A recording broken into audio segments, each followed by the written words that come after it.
the revolt of 1857 lasted for about 13 months for the main revolt. And another 2 years if you count for the pockets of resistance. But 6 decades, almost 6 decades before the revolt of 1857, there was a revolt that lasted for 4 decades. Started in 1763, ended in 1800. And that was a revolt by Naga sadhus against the East India Company. So ferocious was the revolt that the British have recorded the Naga sadhus as ascetics who were very difficult to suppress. We have with us Professor Divya Narain Upadhyaya, who's authored a biography on Adi Shankaracharya. The title of the biography is Finding Shankara, a dramatized biography of Adi Shankaracharya. Coming from that era to the last century, long before personal grooming became a lifestyle category in India, someone was quietly building his own brands with slivers of steel. In the 1960s and 70s, when foreign brands were dominating our bathrooms on the one hand, we had Topaz and Supermax dominating personal grooming on the other. And these were absolutely homegrown brands, right? And this is a story, the man behind this revolution, his story has been unspoken till now. His name is Rajendra Kumar Malhotra, and we have Reenita Malhotra Hora, his daughter, to speak about her book, right, which is a biography of the family business as well as the man. Now, when we talk about India's infrastructure story, we talk of tons and tons of steel, metric tons of steel, metric tons of concrete, and reams of blueprints. Behind these achievements stand individuals whose visions have literally crafted the industrial revolution of India. The person that we are talking about is Anil Manibhai Nayak, also known as A.M. Nayak, the chairman, ex-chairman, right? Chairman Emeritus of L&T. And we have with us Jairam Menon, somebody who's been very close to him, to talk about the biography that he has written on Mr. Nayak. A.M. Nayak, the man who built tomorrow. Right? So let me come to the questions. So I'll start with you, Professor Upadhyaya. Yeah, sure. Fire away. Nitish. Let me quote from the blurb of your book, Finding Shankara. Quote, "The existing biographies of Shankara, known as Shankara Digvijayas, are academic texts and require a lot of effort and patience and time for one to go through them and thoroughly understand them. Other works, fictional most of them, are rather unreliable. This book attempts to strike a middle path and supply the readers with authentic information regarding the life of Adi Shankaracharya in a dramatized way, which makes the book easy and interesting to read.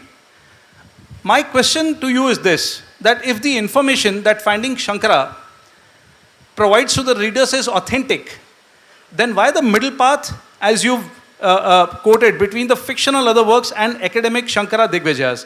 Wouldn't your work be authentic and not something which is in between fact and fiction?"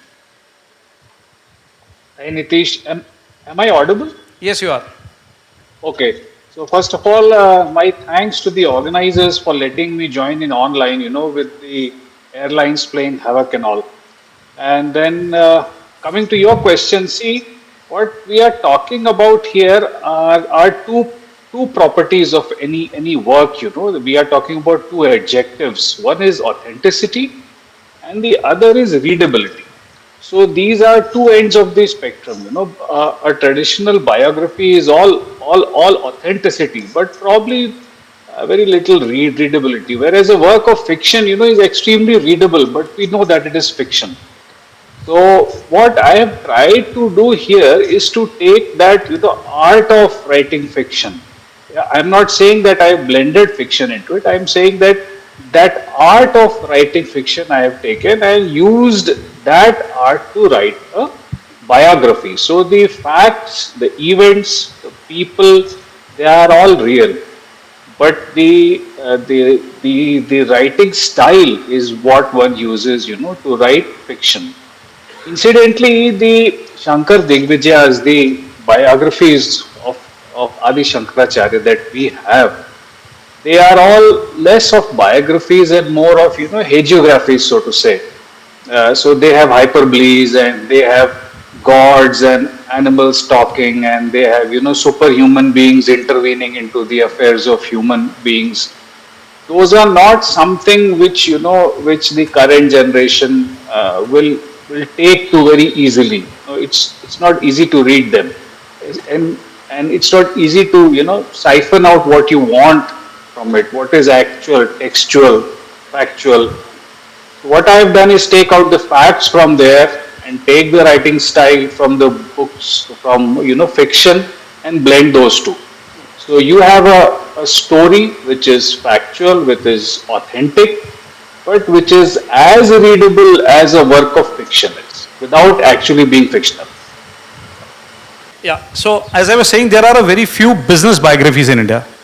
What you've written is a business biography as well as a family biography. Right? I mean, it sort of covers both.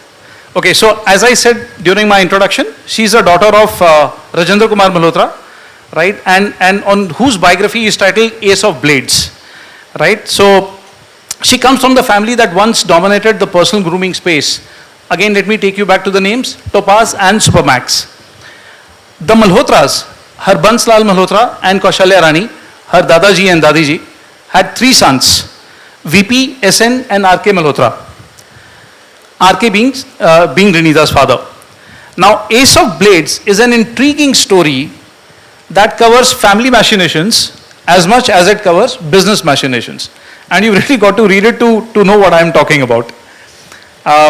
While the story is woven around your father, in a way you are your family's and your family business's biographer, right?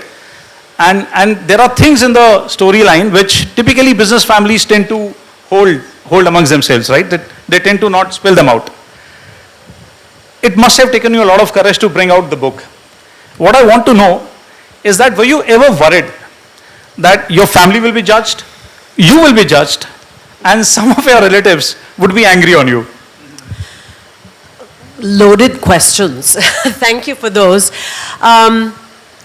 It is true that I have grown up in this family, and it is true, I can see that you're asking these questions because a lot of things are contentious. There is conflict, but life is conflict-ridden.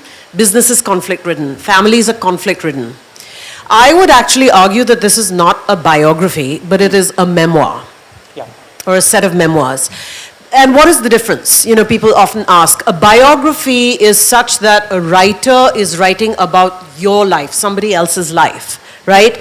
They were there, but they are on the outside, like you've written a biography, right? However, a memoir is when you are actually immersed in that experience and you have lived it and felt it or continue to feel it. That is a memoir. So this is very much Mr. R.K. Malhotra's memoirs. It's also my memoirs. Coming back to your point earlier, I am a part of this family which has been a challenge. It's been a challenge, I would say, for all of us, whether you're male, female, sons, daughters, especially the women. That's at least my point of view.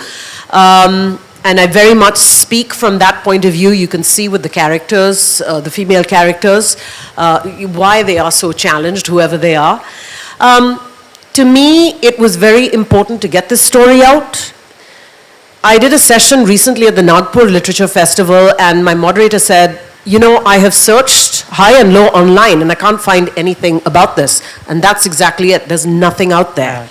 This is a very important 60-year piece of Indian history, which is undocumented. And I knew that 20 years ago, 25 years ago. So it was very, very important for me to document that, knowing that nobody else would. And it's a fascinating story. This is Succession meets The Crown, the Punjabi version.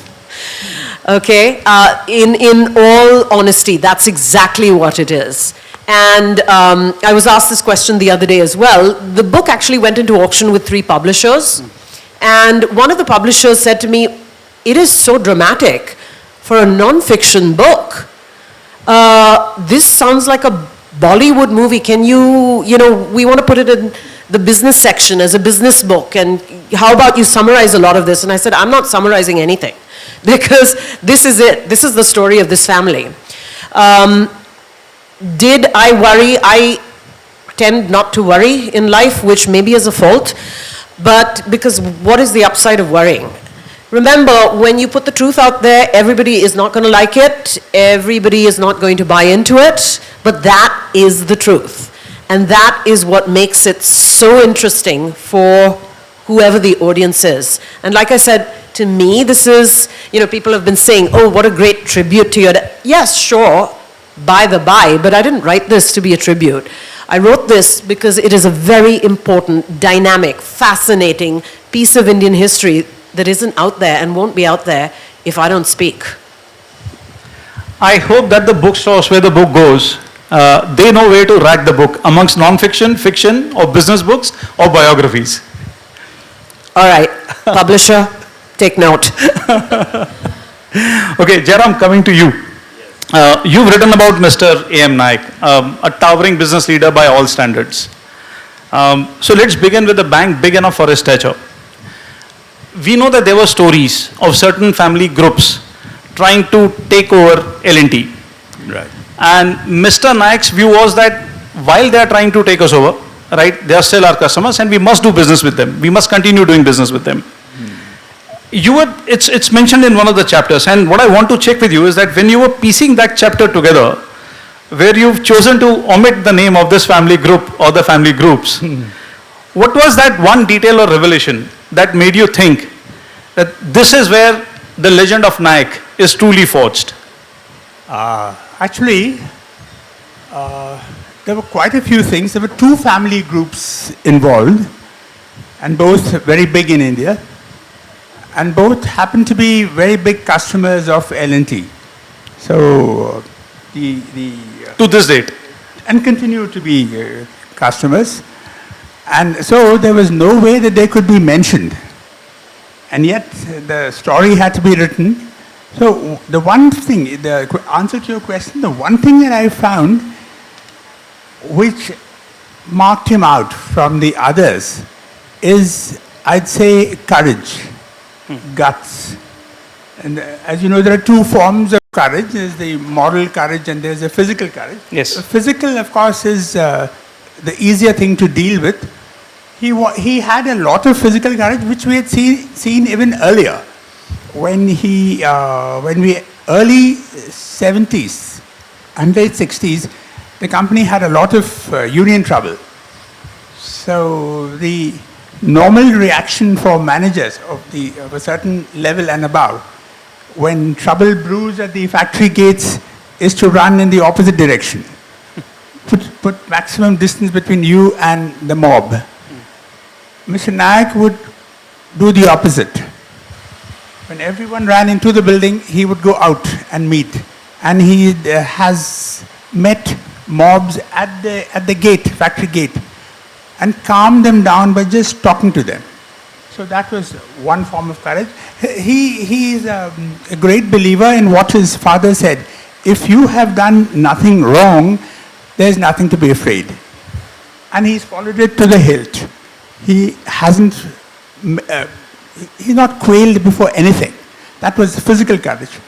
The moral courage was stupendous because this kind of thing, taking on a family empire, one man versus the empire, was never done. But lack of precedent did not stop Mr. Naik. He went on and he battled. Many of these battles are fought not in Bombay, where the L&T headquarters is, but in Delhi, because political connections are very important.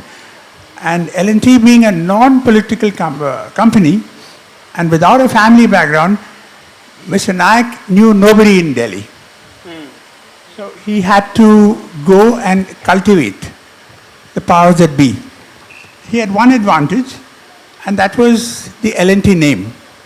L&T already was pre-sold. In a sense, look, I'm fighting for the company that is helping to build the country. And we don't want this company, this asset, to be in the hands of a family group. So that was his platform. And he went to Delhi and the battle was extended for about close to a year. But in the end, and this is a surprising twist, because it's not just victory. It was not just win-win, it was win-win-win. The third win was for all of us, the employees, because we all became shareholders. So if I'm comfortable and smiling at all of you all, it's partly because of the ESOP shares. After the Birlas gave up the battle, they wanted cement. They took cement, which a business which we anyway wanted to exit. They took cement, and Mr. Naik made sure that the shares are distributed to L&T employees, most L&T employees. So that, and both the family groups that were desperately trying to gain control, they continue to be very good customers of L&T.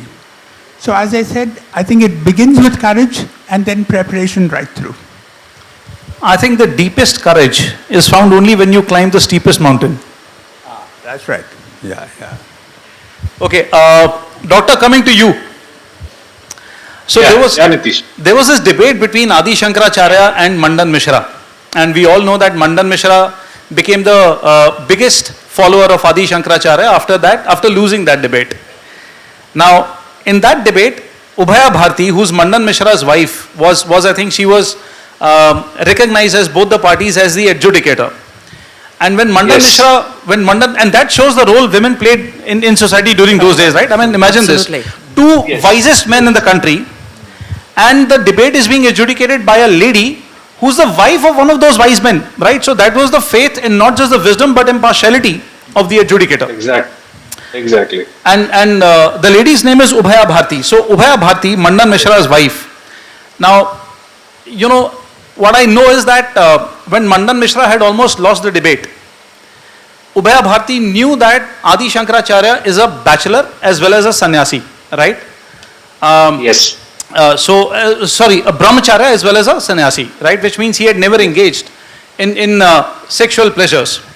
And that is where came the curveball. So Ubhaya Bharti questioned him on Kama Shastra, the science of sensual love. Yes. How did a sannyasi and a brahmachari learn the art of carnal love and then write a treatise on it and give an answer so strong that even she lost the debate? I don't know, Nitish, if you can see me or not. I'm laughing, ear to ear. But this is one of the most amazing episodes of Adi Shankara's life. At the point when he was going around all over India, challenging the academics, challenging academic stalwarts and defeating them and bringing them over to his side. Mandan Mishra was probably one of the tallest giants in the field of Purva Mimamsa, ya Karma Kand, what we say now. And his debate is known even to people who don't know anything about Adi Shankara. The debate between Adi Shankaracharya and Mandan Mishra is used as a paradigm now of how debates should be conducted between two arch rivals, two staunch adversaries, how debates should be conducted. So Adi Shankara goes to his house, and Mandan Mishra was supposedly in the employment of the royal family in the famed Maheshmati Rajya, and he was in the employment of the royal family and a tall figure. So he goes to his house and he challenges him that I want to debate with you. And there are lots of saints and academics there. Mandan Mishra was doing the Shraddh of his father. So there's lots of people there. So Mandan Mishra accepts and says, okay, what do you want? So what will be, what's on thing, what will you wager? So Shankara says, okay, if I lose, I become your disciple. If you lose, you become my disciple. And who will adjudicate this? Who will be the judge? And Shankara says, your wife. So at that point of time, Ubhaya Bharti was widely recognized as an incarnation of Saraswati. So So it was but natural that Adi Shankara and Mandan Mishra both agreed that okay, she is the only one who is learned enough to adjudicate a debate between these two people. So these two started debating, and there are different accounts of how long that debate went on. You know, some people say 18 days, some people say 3 months, some people say 6 months. We don't know. In my book, I have gone with a modest estimate of a fortnight. But that debate went for a long time, and Mandan Mishra was defeated. Ubhay Bharati declared that he was defeated. But the twist came later, yes, as you said. She said that I am his Ardhangini, I am his Sadharmacharini. I walk with him. Uh, so whatever is his is mine, and whatever is mine is his. So he cannot be defeated until you defeat me. I am his compatriot. So you have to defeat me in principle for his defeat to be complete. And then she asks questions about Kam Shastra. So Adi Shankara says, Mother, how is this possible? This is unfair. You are asking questions from Kam Shastra to a Brahmachari. I am a lifelong celibate. I have never touched a woman. And this is so unfair. So Ubhay Bharati says, okay, then you accept defeat. So he says, how is that possible? I have defeated Mandan Mishra. So it was a fix. So Adi Shankara says, okay, give me a month's time, I'll go and learn it and come. Now here is the catch. How can a celibate, a sannyasi, learn about Kam Shastra? So the story is that Adi Shankara did what was known as a Parkaya Pravesh. So he entered the dead body of a king whose name was Amruk. He was the king of Angadesh. And he enters his dead body when there's a procession who is taking the dead body to the cremation ground. So Adi Shankara in spirit enters the dead body of this king. The dead king suddenly wakes up. Everyone is happy. They take the dead king back to the kingdom. And he lives in this king's body for a month's time. He learns all about the art of, physical love, and then he writes a treatise on it. It is known as Amrut Shatak. It is still available on Amazon. If you Google it, it is available. Amrut Shatak is 100 verses of love. He writes that and he goes and gifts that to Ubhay Bharati. Mother, this is what I have written. Please examine this. So Ubhay Bharati reads it and he says there is nothing to debate now. What the text that you have written covers everything, and I accept my defeat. So that is how it goes about. The lesson for me in this is that never underestimate the wisdom of a common housewife. I agree. Literally, housewives are the ones who are running this country, right? I mean, Yes, if you look the household as the base economic unit in a country, who runs it? They're all run by women. They're not run by men. Yeah. Right? And also never underestimate the supernatural powers of a celibate yogi. And what happened to Ubhay Bharati after this is a matter of controversy. Many say that she took sannyas, she became a disciple of Adi Shankara and went with him to Sringeri. And there is a temple there in Sringeri which is dedicated to Ma Sharda. So Ma Sharda is Saraswati. But the temple supposedly, since Ubhay Bharati is an incarnation of Saraswati, of Sharda, so the temple there supposedly is dedicated to her. So some accounts say that she went there with Adi Shankara, and some accounts say that she took Samadhi because Mandan Mishra was going and she would have been left a single woman, so she took Samadhi. So this is a very ticklish point in Adi Shankara's biography. And for this, I had to seek the help of the current Jagat Guru Shankaracharya ki, what should I write, What should I write? It's a very sticky point there. I'll not tell what I wrote. Okay. Let me switch to Reenita, with that. Reenita, your father grew up under a very forceful patriarch and a matriarch who wielded enormous influence on family decisions, business decisions, and succession. like you said, your memoir is a mix of The Crown and Succession with a Punjabi touch, right?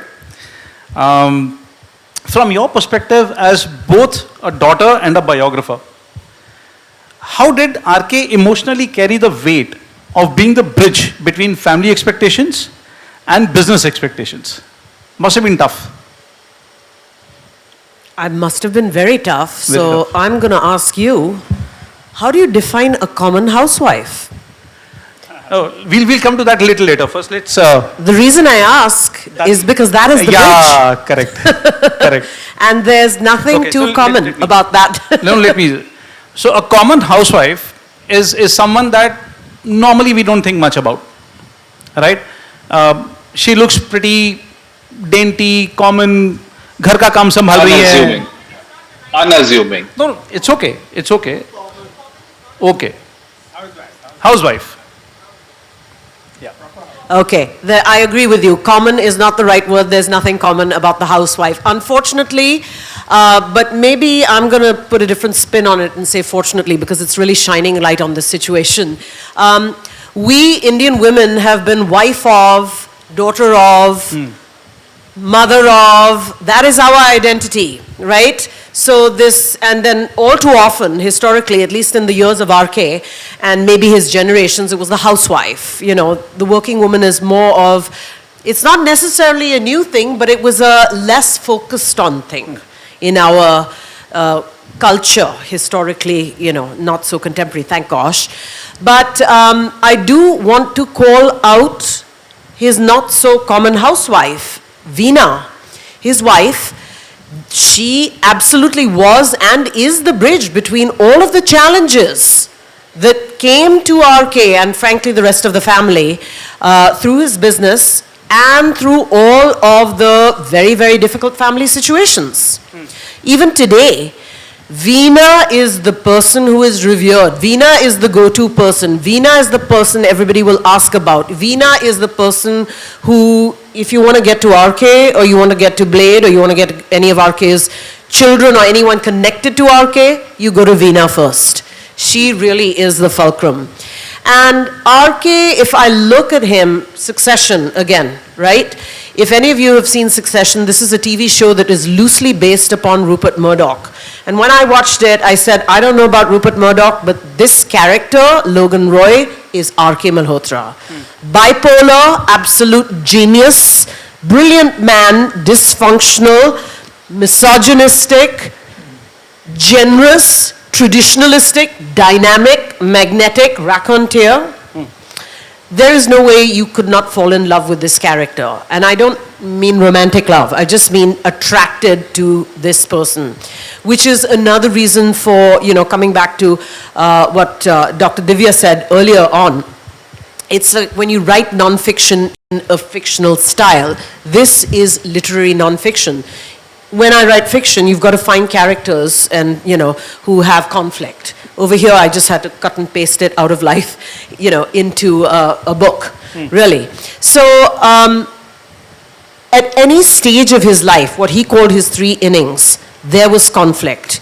And he fell out with his family of origin. He had a very difficult and challenging time later with his nuclear family. He had an extremely difficult time with you know, the competitors, of course, in the industry. I mean, that goes for any business, businessman, business family, business, right? But how do you overcome this? Or how, if not overcome, how do you get through this? It is with the support of your life partner. Absolutely is. And RK could not have done it alone. I mean, there is a reason why Veena outlived RK, and it just couldn't have happened the other way around. Aside from everything else, he just wouldn't have known what to do. Okay, Jairam, coming to you, and I've been just told that we are running out of time, but you take your time. We have time for the audience as well. Most corporate biographies are, you know, written from the angle of personal achievement. Your book argues that A.M. Nayak was not just building a career, he was building a country, right? At what moment in his journey did you realize that this wasn't a business story at all, but a nation-building story? That's true. Well, that actually, it predates even Mr. Naik. Okay. It comes to Mr. Naik because Naik, after he graduated, he said he had two criteria. And one was the company, his career destination should be one that involves engineering, because he was an engineer, and two, should be involved in nation building. And he felt that Larsen & Toubro, at that stage, 1965, is the only place, or one of the only places, one of the few places where both converged. So, nation building, it always had a track record. What Mr. Naik did was, he brought it, aligned the two much more closely, integrated the two greatly. So, that's why today, talk of any national endeavor, almost all of it makes the LNTI proud, and my former colleagues are also here. We all are proud of the space odyssey, of INS Arihant, of the tallest statue, Atal Setu, the longest sea bridge. Yeah. Everything that's of national importance is also happens to be, L&T plays a role in all of them. And so and Mr. Naik, of course, he's not a person who believes in subtleties. He drives it home. He tells us, all of you are doing your work, you're building your country. So one feels like you can let down the company. After all, it's a little bit of money that the company is making. But we don't feel, it goes against our grain to let down the country.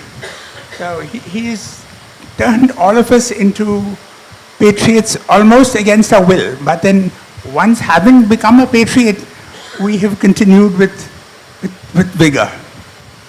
Fantastic. Okay, so audience, any questions for any of our authors here? I think there is a prize, no? Is the prize there? Yeah, there's a prize for the best question? Not in this session? Sorry. Well, we'll give you a prize too. Please come up with the questions, yes. Yeah. Thank you very much for some very fascinating discussion. A question to all three of you. I'm just wondering, could you say a bit more about how you went about researching your books? What were your sources, primary and secondary? To what extent were you able to actually interview, the protagonists in your books? And if you didn't have access to them, where else did you look? Professor Upadhyaya, let's start with you. Well, in my case, it is a little difficult to interview the protagonist. He has been dead for more than 1,000 years. So yes, that part of the question is out. But yes, so we have authentic biographies of Adi Shankara currently. We know at least about 10 of them, but 5 of them are not extant. And out of the remaining 5, at least only 1 is in the public realm. So it is easily available, which is the Sankshep Shankar Digvijaya, which has been written by the 12th Acharya of the Sringeri Sharda Peetham. So that book became basically my bulwark. And besides that, there are other lesser known works, and then interviewing the current Jagadguru Shankaracharya and a team of brahmacharis from the Sringeri Sharda Peetham. All these people helped me to get my facts together. Yeah. Thank you so much. Reenita.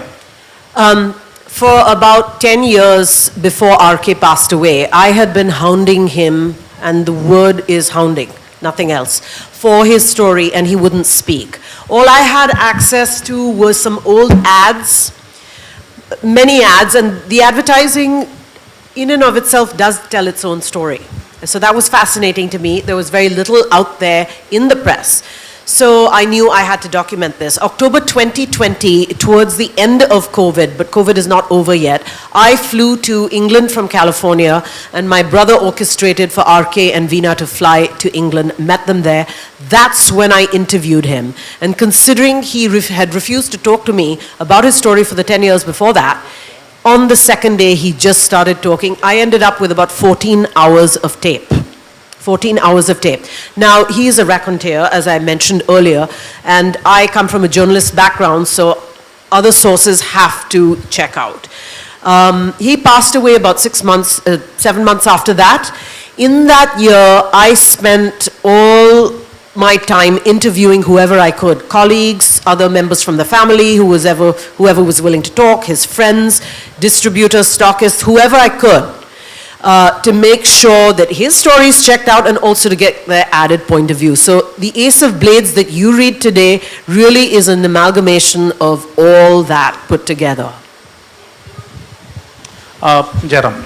So, I think my experience has been the opposite of Professor Upadhyaya, because mine is probably the easiest of the lot. Mr. Naik is not bashful about his achievements. He's quite open about them. Are samjha kya? He'll make sure you also understood. In fact, my co-author, Priya Kumar, she said that Mr. Naik is not a person, a subject for an interview. He is a university. She has learned through him. So I added that he is a university, but the kind of university where exams are held every day. So you heard something, 5 o'clock, the classes, so to speak, will end, and then will be the viva. Kya samjha? What have you learned today? Well, luckily for us, if you haven't understood everything, there is ATKT. Okay. Allowed to keep terms. Yeah, allowed to keep terms. I don't think bright ladies would ever have known about ATKT, but it was a lifeline for me. Allowed to keep terms. If you don't pass in January, in June, or May, then you get another chance in October. But then that time what happens is the examiners become a little lenient. This fellow has tried, let us push him through. But Mr. Naik, leniency doesn't come in at all. So it's not really, I told somebody, it's not ATKT, it is SKKC. Seedha karke chodunga. So he makes sure that you got it all. In addition, of course, we wanted to know more than what he told us. We interviewed, in a structured form of, we interviewed about 60 people, close executives. And he also went through that list. Kisko mil raha hai? And I showed them all. So information was of no paucity at all. We had no problem. And as like Reenita said, he is a person full of stories. So much of the stories you will find in the book. And please do read it. Guys, one more question. Yeah, hi, Reenita, this is Apeksha. I'm an HR myself, so asking a question related to corporate professionals. Love the account of your family and the Ace of Blades. My question to you is, if you have to distill and recommend one advice to professionals today in India, how can they become aces themselves? What will be some qualities of your dad would you want that they should feel inspired from? Lovely. That is a great question, and thank you for asking it. What your question is reminding me of, or bringing to mind here, is why I chose to call this the Ace of Blades. My father was not known as the Ace of Blades in his lifetime. He was known as, very boring things like the King of Blades and the father of the razor blade industry. And I mean, all true, but I thought those were quite boring. Now, I like playing cards, and sort of when I was looking at the King of Spades, I said, okay, spade blades, I'm going to switch that out. But King of Blades is still too boring. What is above the king? Above the king is the ace, that's 13. But then what's also beautiful about the ace is that it's 1, right? So the story starts, it reaches the pinnacle, and then it starts again. And that is the cycle of life. It is the cycle of business. It is the cycle of everything. Crops, plants, us. That is very much my father, R.K. Malhotra, because here is a man who through those cycles had obstacle after obstacle after obstacle after obstacle, but he kept going. I mean, that is the biggest takeaway, because he said, you know, if I'm at a 1 now, I will be at a 2, which will take me to the 3, which will take me to the 13, to the ace. And then it's time to start all over again. I do hope you read the book, because at the tail end, I have about 30 points, which I called the life principles of R.K. Malhotra. Fascinating life principles that have carried him through his business, that are a world of education for any business student today. A corporation like L&T, whether you are an entrepreneur, startup, tech, non-tech, whatever it is. These are things that you don't learn in business school. It's not as simple as that J-curve, hockey stick, you know, growth rate. These are things that have come from the time he started, Marwadi Padta system, that was his frame of reference when he started, all the way up to a very, very dynamic time, 2010, when he sells out to Actis, an English private equity player. So if I were to paraphrase Sylvester Stallone from one of the Rocky movies, it's not how hard a punch you can take, it's how hard you can take but still keep going. Right? So guys, these are the books of our authors. So Dr. Upadhyaya, you can't see, but we've placed your book over here. Right? And they are available outside. So after the session, please go, pick up the books, read them, get them autographed, take photos with them. They are not charging you anything for their photos. Darn. No, but please do buy the book. We're here to chat, and we'd love to talk to you. I speak on behalf of you as well.